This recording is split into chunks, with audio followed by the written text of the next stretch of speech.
Hi guys, my name is Anastasia, and I'm a very proud member of the NatureHub community. Today's solution welcomes Michael Atma, and it's a very interesting and valuable episode for us because we are in the middle of the pandemic, so we need to look after our mental health and mental well-being. Yes, and I know I definitely need more meditation in my life. And by the way, I'm Justin Harvey Lewis, and if this is your first time watching the Solutions Pod, this is a time that we get to talk to some amazing people about their quest for solutions to some of the most pressing problems in the world today. And today we'll be talking about meditation with a very important guest of the Meditation Dojo. This is Michael Atma. Thank you so much for joining us today. Look, my pleasure, and thank you for having us on. I'm looking forward to seeing what I can share with you. Awesome. And for those of you who are watching, if you haven't come to naturehub.com yet, we'd love to have you in the community section. After you watch this, we're going to be having a conversation about meditation where you can ask things or you can add your own insights if you also know some things about meditation. So Michael, how did you start meditating? Like, what got you into this? Yeah, look, in my mid-20s, I got laid off the job that I had, and I was living in Melbourne at the time, which is quite a high-pressure city, and I was ended up working for an airline. So I found myself unemployed, and I hadn't saved any money because I was traveling all the time anyway. As working for an airline, you're always traveling somewhere. And I had a great lifestyle, and all of a sudden that was taken away. And so I found myself then left with panic attacks, debilitating anxiety, insomnia, and just a really bad case of very low self-esteem. I lost all confidence in myself. So, I then started to look for a way out because I found myself within a few months at the bottom of a barrel. My car blew up. I was being evicted from where I was living. So I was in a really bad space. And a friend of mine said, hey, come along and why don't you try this meditation thing? Nothing else is working for you. And I just looked at him and said, what? Yes, I said, look, meditation is just shit. I was the biggest cynic on the planet you can imagine. I said, why would I meditate? I said, it's just doing nothing. You're just sitting there doing it. What a waste of time. He said, well, what else you got going on? I said, yeah, well, good point. So I went along and did this 6-week meditation thing. And my very first meditation experience was pretty mind-blowing. It was sitting in a circle with a group of 10 people at this lady's house. And she just guided us through like a visual imagery-based guided meditation, and it was really peaceful. I didn't think much of it. I thought, oh, I'm so bored, I just want to go home. And anyway, I opened my eyes and I said, well, that was quick. I said, goodness gracious, what's all this about us? And I was determined not to go back. And she said, well, how quick do you think it was? And I said, well, I just closed my eyes and now I'm opened it. And then I looked around and all the people were gone. And I said, well, where did everyone go? And she said, they all went home. And I said, when? She said, half an hour ago. I said, what do you mean? She said, you've been gone for 2 hours. I said, what? So my eyes had been shut and I'd been meditating for 2 hours and I had no clue. I thought it was like 2 minutes. So that was my introduction to meditation. And it just got my mind thinking. That night, something shifted. It went, holy shit, I needed to understand because I'm very intellectual based. And everything needs to be proven to my mind. Well, it did back then. And so I wanted to understand this science of why did this happen? How did this happen? And what does it all mean? And I felt really peaceful. I went home, slept the best I'd slept in ages. And then by the end of the 6-week course, I was hooked. And that then led me to go, funnily enough, to an ashram. I then saved up a bit of money. I got some odd jobs, saved up a bit of money, but I was panic-free by now. I was having no more panic attacks. Anxiety was at an all-time low. My confidence was coming back. And I felt really good about myself and the future. And it's like I had this ray of sunshine come alive again inside my heart and in my body. And I felt confident that things were going to be okay, which I hadn't felt for at least 6 months. Yeah, so then I kind of found these people that were all into this deep transcendent meditation stuff. And I signed up and went and did a month-long meditation retreat in an ashram. And that's kind of when things got wild and wacky. But yeah, that's how I got started. That sounds amazing. I mean, I lived in Thailand for 2 years and I've had a lot of stories of how people got into meditation and different practices like that. And I have never heard anyone getting into it so easily, first time and straight away 2 hours. And most people do struggle to get into it. And I suppose that's where they do need some guidance and they do need some help. I really love the term freedom coach. Could you clarify a bit more about what that involves? Yeah, look, I've been doing this for quite a while now. And what I've found is that people don't really relate to being taught or having a teacher as such, in terms of most people don't like being told what to do. And I found that as I was coaching people to learn how to meditate or how to do breath work, or all the different personal transformation programs that I was running, I found that what people really got inspired by was the fact that they had the power within them. And so I quickly realized that to help people find their inner guru was the most powerful way to create change for other people, because really we can't create change for other people. They need to do it for themselves. We can just be the catalyst or the inspiration where they want to. They have the willingness to take action or different actions, think differently, and do different things to get different results. And so that's where the term freedom coach came from. I realized that people really wanted to be free, but to be free, they had to find their own inner freedom first. You can't be given freedom. It's something that you have to find a way to unfold within yourself and allow it to be there. Give it space to be there. And so, yeah, I created this idea or concept called a freedom coach, which really is just about helping people find their inner strength, their inner courage, their inner love, their inner joy, their inner peace. It's all in there, but they just needed some tools or guidance or support to be able to bring to the surface those tools and resources that exist inside them already. Yeah, that's definitely an important point. I guess we can't really change other people. We can only kind of guide them to the point of realizing how powerful they really are. Exactly. So for the people out there who have never really thought about meditation, maybe they thought it was a bunch of shit too, and now they're finding themselves kind of in a shit show, because I think a lot of people are during this pandemic situation. What are, I guess, some things that, just practically speaking, can really benefit somebody's mental health through meditation? Through meditation? Well, look, first of all, I think there's a misconception around what meditation is. And I think, I'm also trying to educate people to expand their concept of what meditation is. And so to start there, for me, meditation, anybody can meditate. I have not met a person that cannot learn to meditate or that cannot be taught to meditate. But a lot of people don't have the right mindset around what meditation really is. And so people think it's sitting down cross-legged, quietening the mind, and you go to this kind of bliss land. And some do. But the reality for most Western people is that they've got these really busy monkey minds that never shut up. And so they go to bed and they're still ranting and raving about this and that. I got this to do tomorrow. And she said, he said, all this shit's going on in their head. It's like a shit show. And so, and then they struggle to quiet that down. So most people don't really want to meditate. They just want to quiet the mind. And so, and that's perfect. If we don't have a quiet mind, then we're going to go crazy, really. So I realized as I studied more, I've studied 180 different meditation types or techniques. And because of that, I now realize that people can meditate. And this is the key I want to give to everybody, that stop thinking meditation is this thing where you've got to make something happen that's different than what is already happening. In other words, your mind's busy. It's not going to shut up because you want it to. It's going to go quiet because you give it something else to do for a little bit that occupies it, that keeps it busy.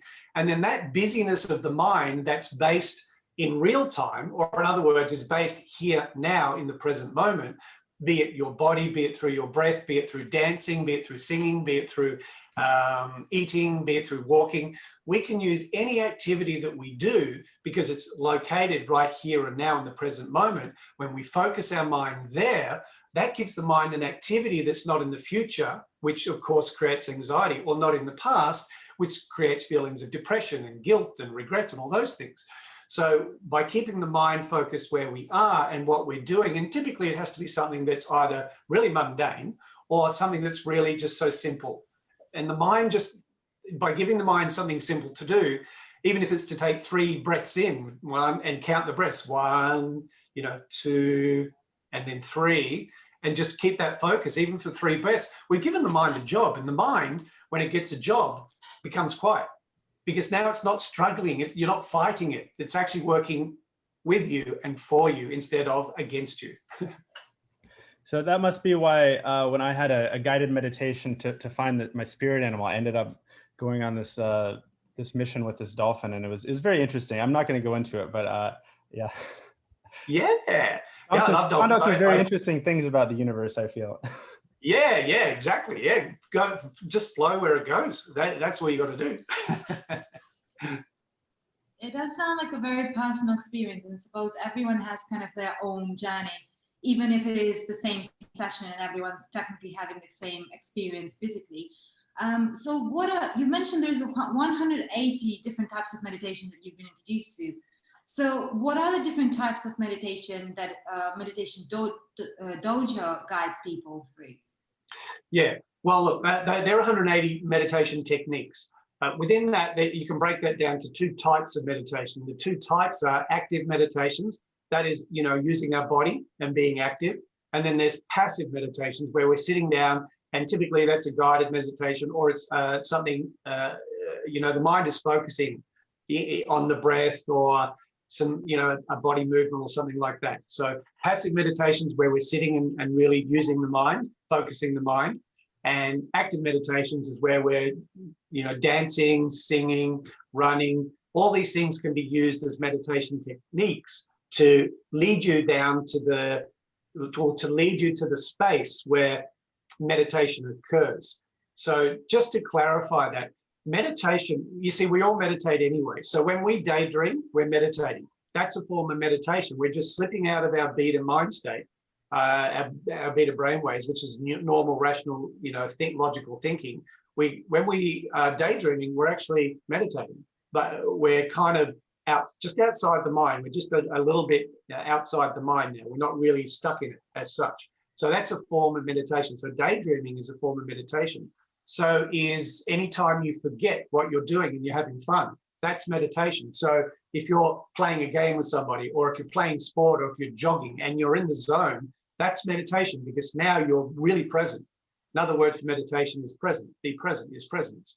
So anything that allows you to do that, you can be like looking into a baby's eyes and see the joy in their eyes, and you're laughing with the baby. That's a meditation. Now it's a laughing meditation because you're really present and you're just laughing. You're not thinking about laughing, you're laughing. So anything we do where we're not caught up in the thinking about it, that's a meditation. So everybody's already meditating. Even when you're working, if you're really in the zone of your work and your creativity is flowing, that's a meditation. It's just that people don't understand that they are already meditating. So that kind of simplifies it a little, because you can be watering the garden, but if you're really there and you're enjoying the sun on your face, enjoying the breeze in your hair, and you're listening to the water, that's a meditation. So Meditation Dojo, we help people to really simplify how they can tap into that state of being, that state of joy, or I just call it state of peacefulness, that meditation brings to you when you're just doing something or being something in the moment.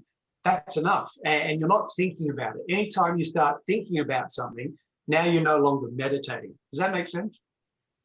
Yeah, so it's basically exploring the subconscious side of your being. Not really, because the subconscious is still the mind. It's just an aspect of the mind that's below the surface, and it's still kind of operating in its own little world of beliefs and values and all the stuff that we kind of garner or gather as we come from childhood to adulthood. So the subconscious is, in a sense, directing what we create in our lives. But meditation goes beyond that. Meditation goes to the superconscious mind. It goes to the unconscious mind, and it even goes to the higher levels of consciousness that a lot of people probably don't understand. But the higher levels of pure consciousness, where we're just pure essence. We're just pure, we're just pure essence is the best way to put it, or source, or energy, whatever you want to call it. But the subconscious mind is still a program that's running in the background. It's part of our mind, but it's a deeper program, the matrix. Yeah, that's very interesting. So I guess the times where I go and garden and I'm only planning to be out there for 10 minutes, and then I'm just 2 hours later, I'm still back there talking to the plants. So I guess that's meditation too, right? It is, yeah. So it's kind of like, is it similar to where, I don't know, like in between the waking and dreaming state? I've heard people describe it as the theta wave. Is that accurate? Yeah, so the theta state is the dream state. So in the theta waves, we're dropping into the brain waves are slowing down, and so we're dropping into a deeper place of quiet inside the brain, and we're heading towards deep sleep. So theta state is now we're in dream state, and in dream state, yes, we can kind of, that's hovering between wakefulness and sleep. We can be aware of our dreams or not, but it's between wakefulness and deep sleep. Theta is a really deep meditative state, but we're still not at the deepest place we could be for meditating. So the deepest place for meditation is the delta brainwave. Well, gamma is actually the deepest, but delta is the one that they've studied with the Tibetan monks and the Buddhist monks. They've studied them, science has studied them, put them on the brainwave machines, and they've measured their brain under deep meditation for 20 minutes. And they get down to delta, but they're conscious.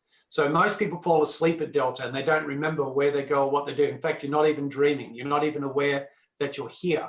That's deep sleep.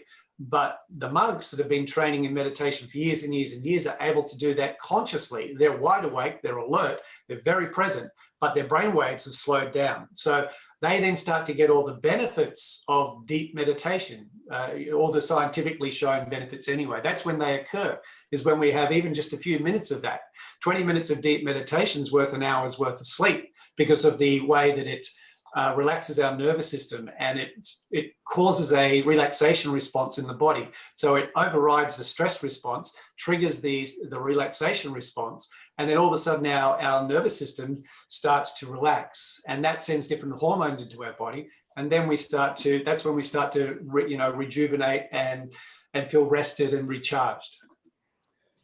Very interesting. So what are some of those scientific benefits of meditation? I'm very curious about that.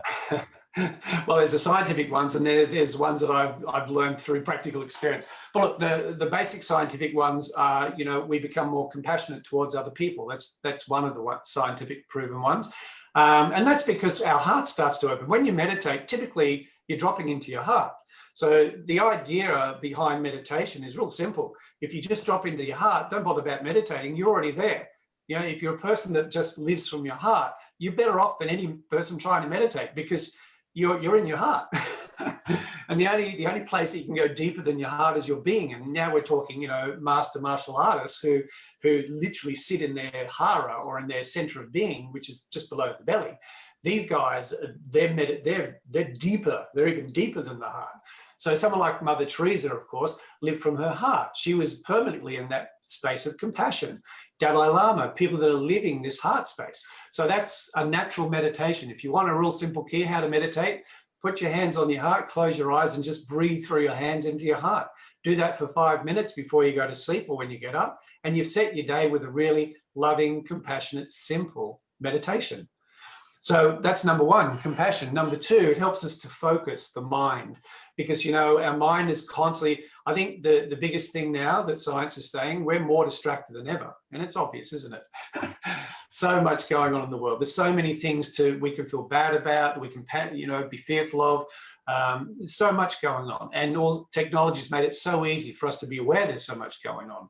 And so we're so distracted, and we're using less and less of our brain power because we're relying more and more on technology for answers. So, we're even becoming less creative and more dependent on technology. So focusing has become a big issue, which is why a lot of people struggle to succeed in anything, because they just don't know how to focus like people used to. And some still do, of course, but more and more that needs to be a discipline that we have to learn. So focus, helping to become more focused. What else are some of the other main benefits? Clarity, focus. It improves your relationships because it helps with intimacy because you become more intimate with yourself. Meditation really gets you to look deeper inside who you are, and it starts to open doors. For me, it creativity, as an example.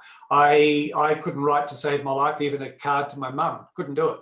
And then after just a few months of meditating, I wrote a whole book in 6 weeks. And all of a sudden I'm writing, music's coming through me, and I'm writing down all these songs with all these different instruments. I had no idea about instruments or music, but I knew what the instruments were, and I knew what the song and the words were, and I knew everything, but I didn't know how I knew it. So it opened doors for me to different parts of my brain that I didn't even know existed.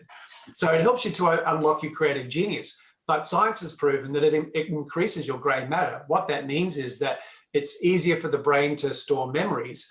It helps with things like Alzheimer's and, preventing brain disease, but also it regenerates and regrows the brain. So, and it's been shown to do that. And it helps you to solve problems easier. It becomes easier to solve problems. You have more elasticity or resilience to stress and anxiety, a lot more. Things that used to be mountains for people become molehills, or even less, just little bumps in the road. Things that would have wiped me out years ago, now I'm done within a minute. So it's just the way. It doesn't stick. Emotions don't stick, and negative thoughts don't stick anymore. So they're just a few of the ones off the top of my head that I think are really crucial and beneficial for people. Yeah, well, I guess with all those benefits, I'm certainly sold on the idea. If my mom's watching, I guess she can be expecting a letter anytime now. But so for people who are watching, and I guess, like you said, it kind of gives us to go into like our heart space. And one of the things you mentioned is just by like a 5-minute meditation before we go to bed. Do you have any advice on just some basic breathing techniques that could be useful for people that are just trying to, cut the distractions and get into that space? Yeah, that's a really good question. Look, there's so many breathing techniques. I don't know if you understand the word pranayama. Are you familiar with the word pranayama? Not so much. No, it's yogic breathing, but any breathing that you do consciously is going to benefit you. And that's the key. The key word is conscious breathing. Most people are shallow breathers. So they're breathing in their chest, in other words. And what that's doing is that's because most people are living in what is called a state of fight or flight. Over-adrenalized, overstimulated, nervous system shot to hell, and always basically living on the edge of something bad's about to happen. And that's why people aren't sleeping, is because the nervous system is so hardwired for fight and flight, and the adrenaline is so, people are just so over-adrenalized these days in our busy world that they're breathing shallow. And so conscious breathing, the simplest thing to bring it back to your breath and how to relax the nervous system so that you can sleep better and feel better and have more energy, is put your hands on your belly and just do 3, 2, 3, 4, 5, up to 7 slow, deep breaths into your belly. And the reason I say put your hands on your lower belly is because you want to feel that connection to the breath down into your belly. Otherwise, you may miss it. And so when you breathe in, your hands move out like a balloon expanding. The belly moves out and the hands move out with the belly. And then when you breathe out, you'll feel the belly contract and move, and your hands will move in. That's telling you now, and this is how babies breathe, by the way. Young infants and babies naturally are belly breathers. We unlearn belly breathing as we grow up because life takes over. The pressure, stress, and struggle of becoming a child, and all the judgments we have on us, and all the things we've got to deal with as we're growing up, we start to then move our breath from our belly to our chest. And that's when we start to get anxiety and depression and all these things, because now we're blocking our energy from our chest down. And so we're not getting all the energy that we need and the breath that we need to help us to relax and just be happy being human.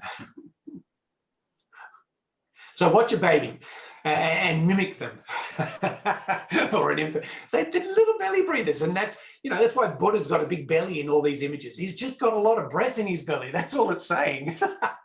Okay, so everybody, this is not a beer gut. This is my meditation gut. So nobody. Yeah, exactly. We call it prana belly. It's called prana belly. Prana means life force. It's like, and I'm sure most of the people who are watching are also as excited as Justin and me about what meditation can bring into our lives, and especially now in 2020. I mean, I'm sure none of us could stay neutral within this time of pandemic, because it is affecting us so much. And I was just wondering whether you've noticed any changes in your students and clients' needs and behaviors during this time. Oh, massive. Yeah, look, I work with people all over the world in just about every country. And yeah, it depends. You know, right now, there's, of course, the UK is being slammed. There's America's being slammed. There's places right now there's different things going on for different people in different countries and even different cities. But since March, what I've noticed is so much panic, so much fear, so much uncertainty about the future. People losing their jobs, relationships having meltdowns, kids being in the house with the parents all the time, and the dynamics and the energetics that creates, and the stress and pressure, both for the kids and the parents, you know, and the pressure of isolation and separation and the loneliness and all and so the list goes on. I've noticed but the big one, of course, is the mental health issues. Massive. I mean, here in Australia, it's been like 10 times. I read the statistic I read the other day, 10 times the amount of people suffering from all sorts of mental health issues. And the hotlines are just so busy, you know, and psychologists and counsellors are so busy.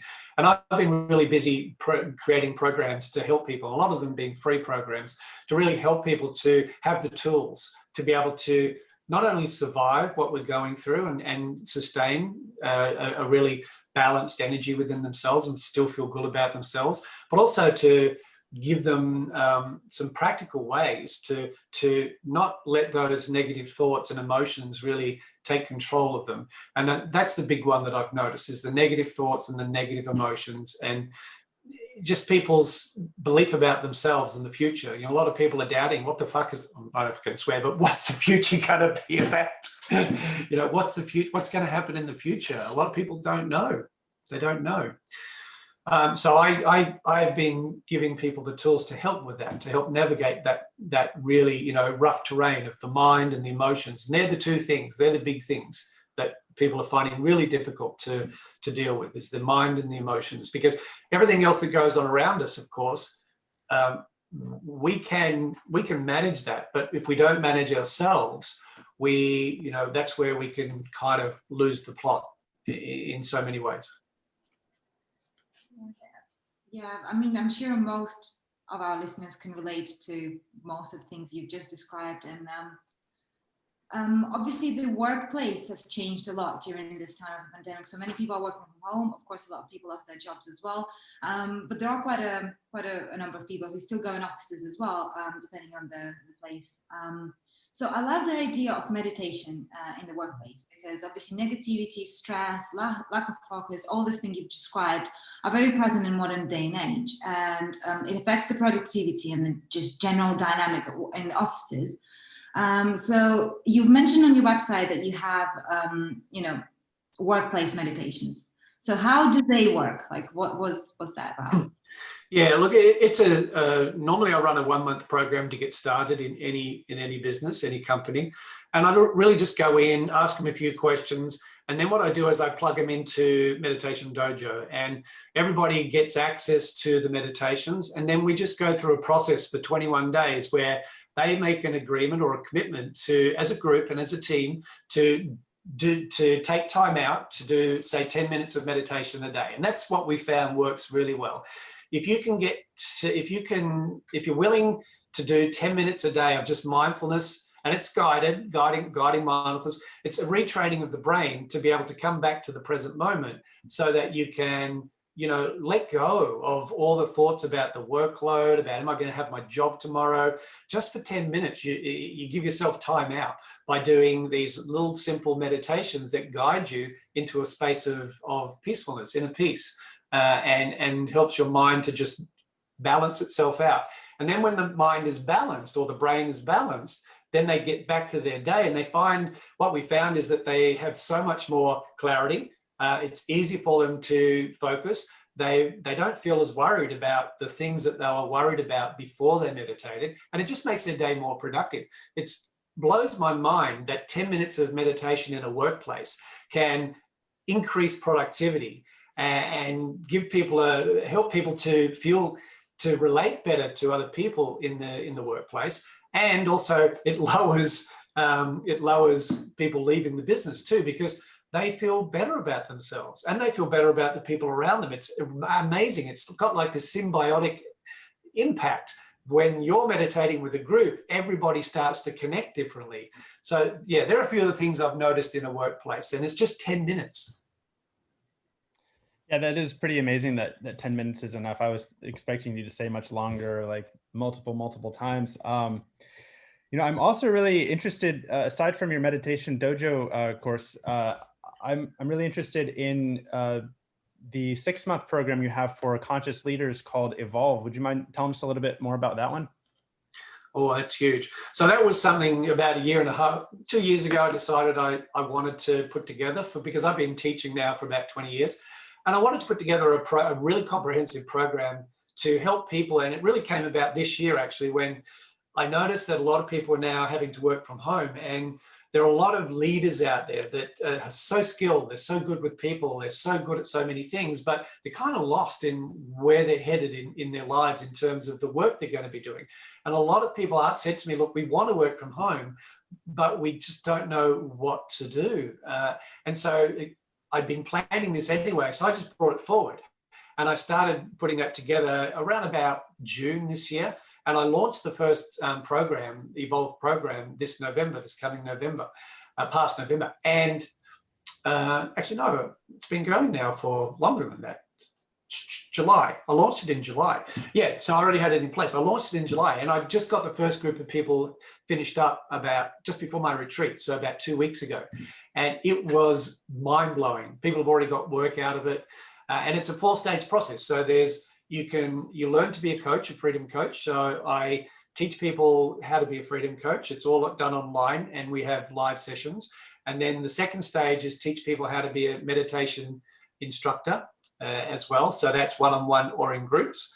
And then the third stage is people do breath work. So they get taught how to be a breath work instructor, because that's its own kind of laneway, so to speak, separate from meditation. And then the fourth part of it is they get taught how to launch their course or their business, which starts in January. So I haven't done that part yet. But the other 3 parts I've done. People already have customers. They already have paying clients. They're already, running programs. And I've found it to be so rewarding from my point of view, because the whole purpose of Evolve was to help people to bring out their natural conscious leadership qualities, and they just needed a bit of guidance around, well, how, some of them haven't even been meditating much, but now they're teaching people to meditate.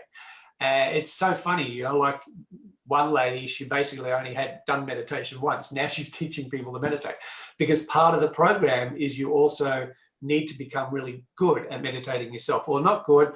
You need to feel good about it. It needs to be, kind of natural for you. So when you talk about it, it sounds like you know what you're talking about. So by the time they get to the end of the program, they have that. They know how to talk about meditation and breath work, because they've had a lot of experience doing it. We do so many different meditations throughout the entire program, and by the time they get to the end, they're very familiar with all different types of meditations.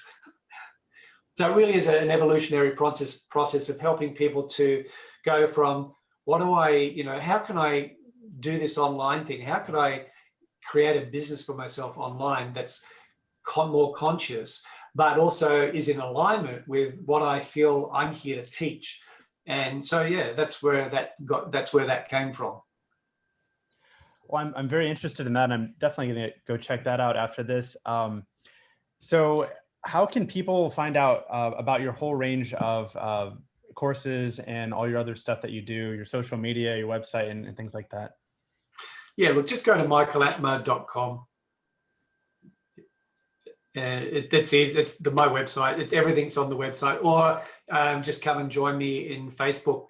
I've got a group there called Transcend, TRANSCEND, Transcend. That's where we talk about all things meditation. I run free challenges there, and I run a whole bunch of free things there to help people, especially during these times. So yeah, Facebook, or just go to michaelatma.com, and that's got all my programs and stuff is on there. And Meditation Dojo, of course, if you want to know more about meditation, but that's specifically just for meditation. Excellent. So do you mind spelling that for us, the Michael Atma? Yeah, Michael, A, T for Tom, M for Michael, A for Apple. Okay, cool. And so if we're on Facebook, we can type in Transcend Michael Atma also. That would probably bring your group up. Yeah, exactly. Yeah. Awesome. Well, Michael, it has been such a pleasure talking to you, and we hope to have you back on again. And I guess you're going on an off the grid experience soon. So wish you the best with that. And thank you so much for sharing your techniques with us. Thank you so much for having me on your show. Look, I love your energy.